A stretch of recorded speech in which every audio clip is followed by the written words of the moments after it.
وفاة الممثل المغربي محمد الخلفي. إليكم التفاصيل.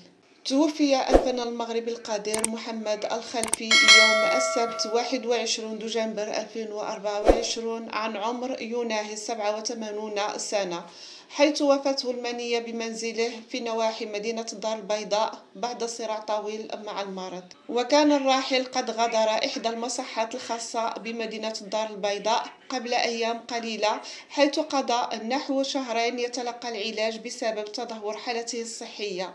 ورغم الجهود الطبية المبذولة، اختار محمد الخلفي قضاء أيامه الأخيرة بين أفراد عائلته في منزله.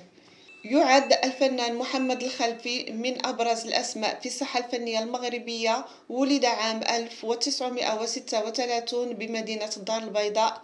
بدأ مشواره الفني في الستينيات القرن الماضي، وتميز بمسيرة حافلة بالعطاء امتدت لعقود.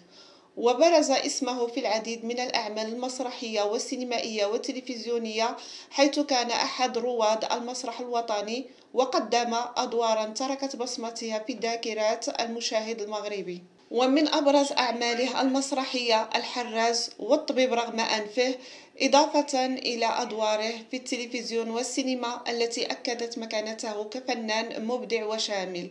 كما ساهم الخلفي في تكوين جيل من الممثلين الشباب، حيث عرف بشغفه الكبير بنقل خبراته إلى المواهب الصاعدة. وكان دوره المميز في سلسلة الكوميدية لالا فاطمة التي عرضت على القناة الثانية من أشهر أدواره التي قدمه في التلفزيون، إلى جانب مشاركته في العديد من الأعمال الأخرى. وقد نعاه عدد من زملائه في الوسط الفني والجمهور المغربي، معبرين عن حزنهم العميق لفقدان رمز من رموز الفن المغربي، ومستحضرين إسهاماته الكبيرة في تطوير المشهد الثقافي والفني الوطني. حيث كتبت الفنانة فاطمة بوجو عبر حسابها على الفيسبوك تدوينة مؤثرة نعت من خلالها الراحل قائلة: رحم الله الفنان محمد الخلفي، ممثل مسرحي وتلفزي يغادرنا اليوم إلى دار البقاء.